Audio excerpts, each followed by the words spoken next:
On September the 22nd, 1994, the first ever episode of Friends appeared on our TV screens. It was an immediate hit. The critics raved and audiences everywhere fell in love with their new best friends. Over the last decade, it's grown from a Generation X show into a multi-billion-dollar industry and has made its 6 cast members global superstars. Here was like the rock stars of sitcoms. But after a decade, it's now coming to an end. This is the last series of Friends, and they've stopped filming. But I don't think that's the end of the story. On tonight's show, we'll reveal how Friends has changed our lives. The Rachel, the bane of every woman's life in the 90s. We discover just what happens when you join the A-list. We try to go out to dinner and there are people chasing us in cars with video cameras. And we find out just why Matt LeBlanc is such a big girl's blouse. We're not going home without a goodnight kiss.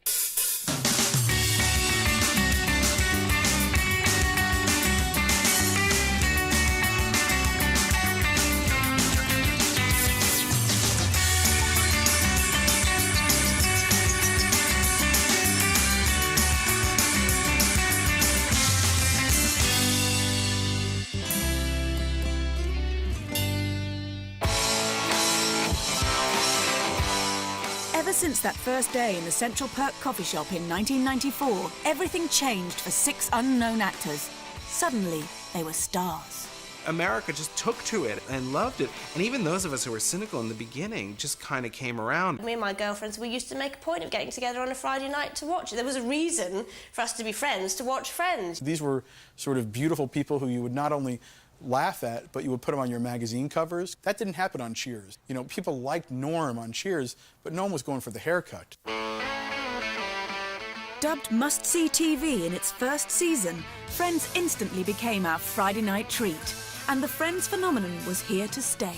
If you imagine you and 5 of your mates and all the things you've done and all the things you've been through over the last 10 years, then that is Friends, the TV show. People emotionally relate to these characters. They became my friends. Friends cleverly tapped into an audience that had previously been ignored by other sitcoms. In America, it's all about the 18 to 49 demo. The previous decade had kind of been defined by The Cosby Show, Family Ties, kind of, feel-good family comedies. There was nothing about young, single people. Uniquely among US sitcoms, Friends concentrated on the young and rejected older authority figures like parents. One of the things that's great about Friends is that there aren't any old people in there dispensing wisdom. When Friends showed up on the scene, they bragged that none of their writers was over 30. Because I think initially the thought was this would be something that all these people in their 20s would watch. But what they found is that it's a time of life that was interesting to everybody. Matt LeBlanc, Matthew Perry and David Schwimmer! We were lucky enough to be granted the first world interview outside of America with the 3 guys from Friends. Are you similar to Chandler? Yes, absolutely. I look a lot like him. I nearly wet myself. I was so excited. By the second season, the show was so powerful that Friends began to affect the way we lived, from coffee to conversation. I think Joey's catchphrase, which he uses on all the girls when he says "How you doing," is pretty much a staple that is used around the pubs of town. Chandler's strange rising inflection in the middle of sentences. Could this be any stupider? Could it be more cold out there? That kind of thing. He totally invented that. In the third year, it was all about that hairdo. Could it have been more popular? Why am I getting noticed for my haircut and not for my work? The Rachel, the bane of every woman's life in the 90s, and women up and down the country with really thin hair like mine were desperately trying to get like this big kind of layered look. But apart from selling 1 million bottles of conditioner, Jennifer Aniston and the rest of the cast were also beginning to realise just how much money Friends was generating. You combine the domestic grosses with the international sales, and it's literally got to be approaching $1.5 billion, $2 billion. By the time the 4th series came around in 1998, it seemed that everyone was cashing in, except the actors themselves. They claim that the cast started on about $40,000 each per episode, which actually is about £25,000. It's not that bad. In a radical move that changed the television industry forever, the 6 friends banded together and began to act a little unfriendly to the network bosses. It would have been a disaster for one of them to leave. So they knew that they could come up with this idea where they all stuck together, one for all, and they all made sure they got pay rises together and they all got paid the same amount. There was this one militant member of cast who was the kind of shop steward and demanded this pay rise, and no one knows who it is because they're all so closely knit. They won't snitch on each other. So to this day, no one knows who that was. As an ensemble, the 6 of us have a lot more power than one star of the show. So through the first 5 years, they were making about $100,000 an episode. And then it went from $100,000 to $250,000. Then it went from $250,000 to $750,000, up to where their current salary, which is $1 million an episode. I'll stand by you. I'll stand by you. But was the bond they created simply an opportunity to cash in, or a genuine friendship? Well, Lisa Kudrow, I think, once said it best when she said, we're not stupid. We realize that in order for the show to be successful, we actually have to become friends. It's a funny dynamic at work because we go down and we rehearse and we, talk about life and what our relationships are with other people and all that stuff. And then when other people are doing other scenes, we go upstairs and the 6 of us basically do a less funny version of it upstairs. There's only the 6 of them that understand what they've been through. It's quite a, they've been through the looking glass of contemporary celebrity. Year by year, the success of Friends grew, as did the awards. And the winner is... Friends! Uniquely, the 6 stars only agreed to accept them as an ensemble cast. By the late 90s, their growing status and collective bargaining power allowed them to pursue other acting roles. I think the Friends producers were very sort of agreeable to trying to allow these people to develop movie careers. We get a lot of time off, so usually you can fit it in. But if not, our producers are really great. We kind of don't map it out, I guess, but of course, I think we all want to do movies, and we're luckily in a place where, we're given an opportunity to try it. I played this guy Ross 8 months out of the year, and I love playing him, but I'm also looking to keep growing as an actor and to keep things fresh for myself. They might have had big mansions and fast cars, but could these TV stars cut it as movie stars? Hollywood waited with bated breath. Or did it? When I go to see movies with Jennifer Aniston or David Schwimmer or Matt LeBlanc, it's kind of like opening the refrigerator and seeing the milk there. Like it's not a big thrill. Casting agents in Hollywood look at the cast now and think 2 things. I think they probably think, okay, these guys are going to make money, but also, are people going to believe in them when they're not playing their friends' characters? For a lot of us, watching Band of Brothers was kind of an interesting thing. You were watching it thinking, oh my God, what's Ross doing in the war? This is terrible. But if you thought that was terrible, Matt LeBlanc shocked everyone with his big screen debut. He was acted off the screen by his monkey co-star. I love you too, buddy. Ed was a stinker. Every time the Friends cast started negotiating for more money, you would flash a picture of Ed and say, if you think you have great career options, maybe you should watch this movie over again. Even more scary than a midget in a monkey suit is starring opposite Liz Hurley, a mistake made by Matthew Perry in Serving Sarah. Sarah Moore, you are hereby served for divorce. Divorce? What? Smile. It's probably best to forget about that. Don't be in movies with Liz Hurley. That's always a mistake. The difficult part about doing it on the big screen is you don't have the immediate gratification. There's no audience there to really laugh. If you're making the director and the producers laugh, they have kind of a vested interest, so you never know whether they're really laughing or not. The sad truth is the actual dialogue of the quality that you get in a really good Friends episode is very difficult to find, and that's why a lot of the movies that kind of Matthew Perry's been in haven't been as good as your average episode of Friends. The Friends realised they couldn't rely on their TV characters forever and had to break the mould. David Schwimmer made a brave attempt in cult Nazi thriller Apt Pupil. A brilliantly dark film with Ian McKellen, in which he turns up right at the end and trying to say, "Oh, I'm not Ross," opens the door and there's David Schwimmer with a moustache. Hello, Todd. What are you doing here? I came by to see your parents. Are they home? And the most hideous kind of caterpillar landed out of a tree or something and fixed itself to his top lip. Most of the people I assume that are going to be coming to the movie know me from Friends, so it's going to be difficult for people to divorce themselves from that character and that image of me. Matt LeBlanc may have left the ape behind, but still ended up making a monkey of himself recently with his transvestite war movie, All the Queen's Men.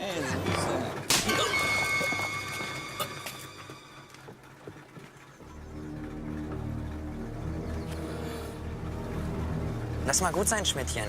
Das ist eine deutsche Frau. They are so rich that they should just do whatever movie strikes their fans. If you want to be in a movie with a chimpanzee, if you want to be in a drag movie with a chimpanzee and red shoes and lesbian sex, then you should do that.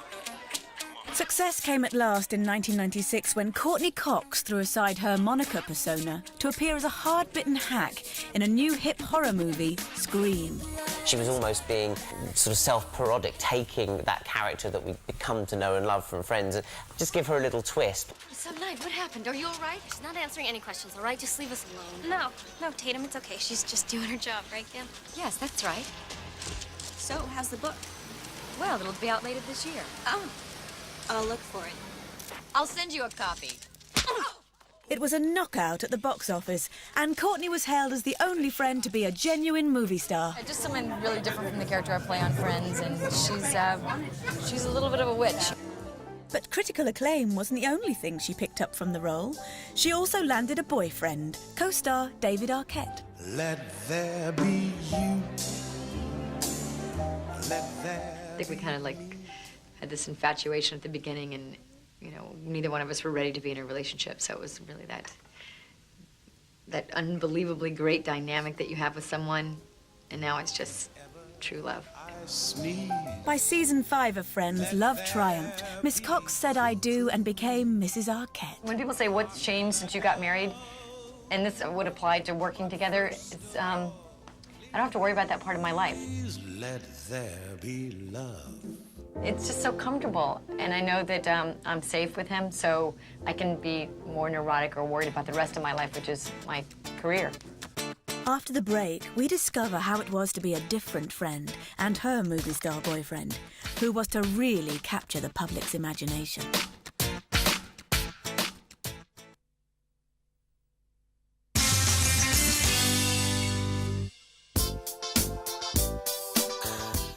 After 6 years, Friends had become the biggest comedy in the world and had turned its 6 stars into household names.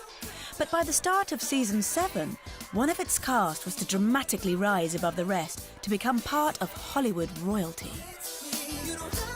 As the show evolved, I think it sort of, Jennifer Aniston became sort of the big star of the show. She became the most recognizable face of the 6 Friends. Jennifer's face has become so well known that Forbes magazine recently listed her as the world's #1 celebrity. The reason that Jennifer Aniston is so far above her other castmates, and really why she's at #1 period, are the number of magazine covers she showed up on. If you're trying to sell a magazine and you're trying to reach out to a broad swath of the American public, apparently she's going to sell a magazine for you, and that sort of speaks to the idea that people find her accessible, people want to know more about her. If you were to compare Aniston with Courtney Cox, her face is very beautiful, but it is slightly hard, and she's not as approachable and as friendly looking as Jennifer Aniston is.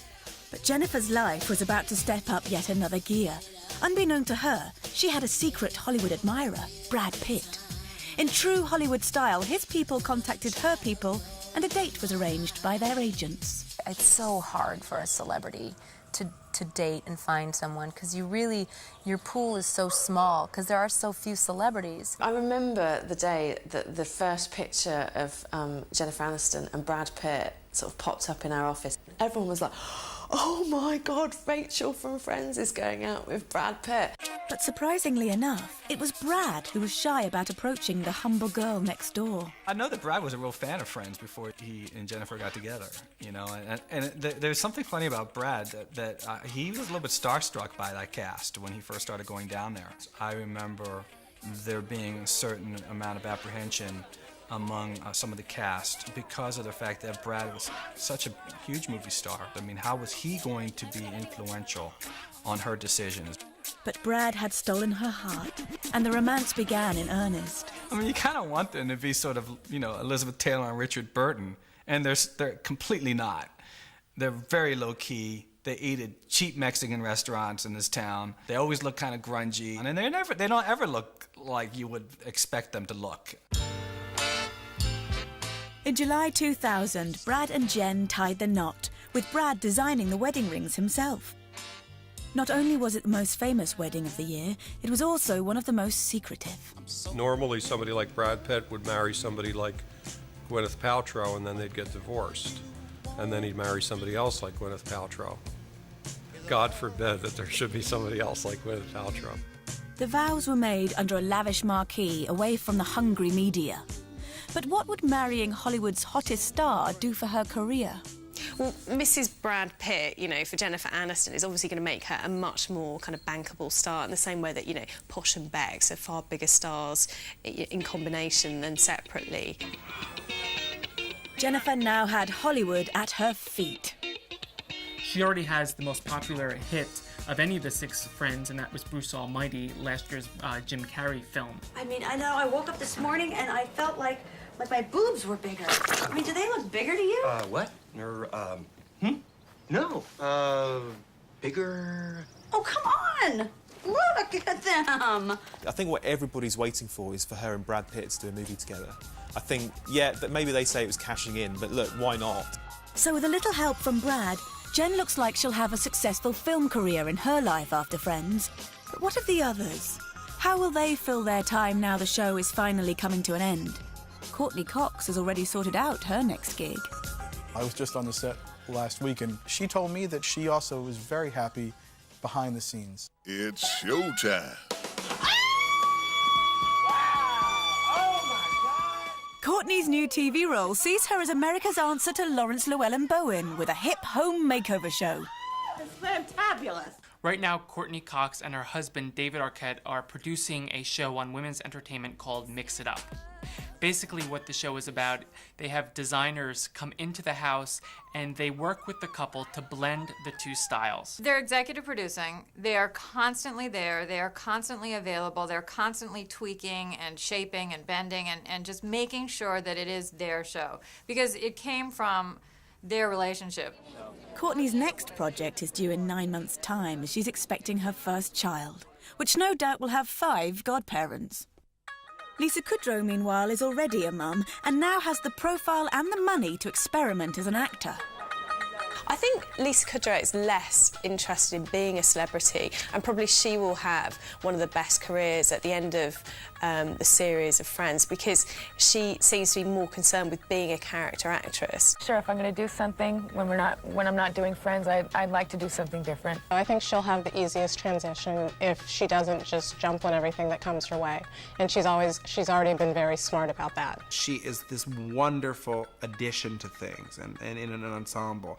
And that's not to be, you know, the supporting role is not to be underestimated. Lisa has recently impressed the industry playing the wife of legendary porn star John Holmes. No, John, no, I am not going into the witness protection program with you. That's that. Yes. No. Yes, No. Sharon, this is the new start. No, listen, this is the new start. We're starting. Listen. Sharon, everything that we planned could happen now, okay? I don't want a fresh start with you, John. Wake up. Oh, listen. Okay? No, you listen. I am through supporting you. What do you think, I would just leave and never see my family again? Sharon. You've gone too far No, this hang on a time, second. If pal. you don't help me with this, I am dead. You're already dead. She's going for something out there, going for something indie, going for something offbeat. And I think that's really good. I think that's really impressive of her to do something completely removed from this big mainstream TV show. And what of Matthew Perry? Will he always be playing the lovable Joker? He needs a good script. He needs a Groundhog. You know, Bill Murray made a lot of tough, terrible movies before he made Groundhog Day. He needs something like that. Matt's recently branched out, trying his hand as a serious actor on The West Wing, which even saw him nominated for an Emmy. David Schwimmer's new career, meanwhile, looks set to see him out of the spotlight, which might come as a relief. It bothers me at times that we're in the tabloids, or that we try to go out to dinner and there are people chasing us in cars with video cameras. When their contract negotiations became so public that we all kind of exactly knew how much they made, it bothered David. Shying away from the media attention, he intends to work on the other side of the cameras. David Schwimmer has directed a lot of episodes of Friends, and he has made it known that he really wants to get more involved in the behind-the-scenes process. Ron Howard famously was just supporting character in Happy Days and is now an Oscar-winning director.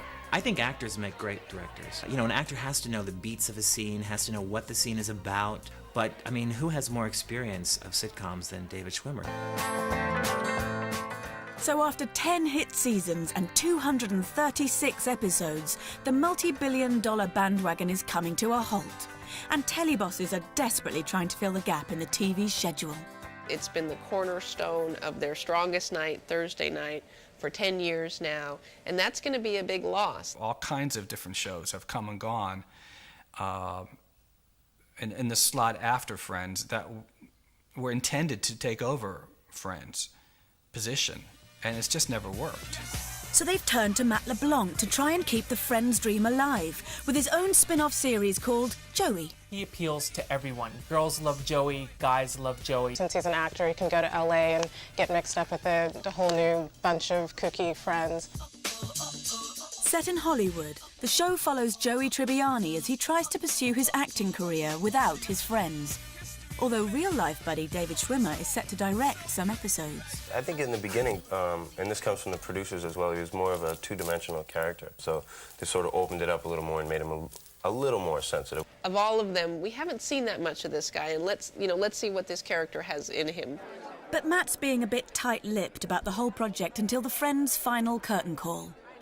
It's very exciting, but it's kind of surreal and weird without closure on Friends to really discuss that and like get excited about that. So it's almost like an inappropriate feeling I have to talk about it before Friends is over. With the last episode recorded on the 23rd of January 2004, Friends is now over. But what will happen to our favourite characters? Rachel and Ross are going to have to get married. I'm going to miss Jennifer Aniston's sense of style, and obviously the whole kind of, will she, won't she with Ross. Chandler and Monica are going to grow old together. The skinny Monica is going to go back to being comfortable fat Monica again. And Joey has his own sitcom. For the 20-somethings who became 30-somethings, it's time to wave goodbye to the show that made them superstars. But the real question is, how will we survive life without our 6 busy mates? In a way, Friends might be the last gasp of the sitcom. It might be the last time it works on that multi-generational, global level. I think I'll miss the feel-good factor. I hope that they all remain friends, because wouldn't it be lovely? It would be really nice if they do, but I don't know. I hope so.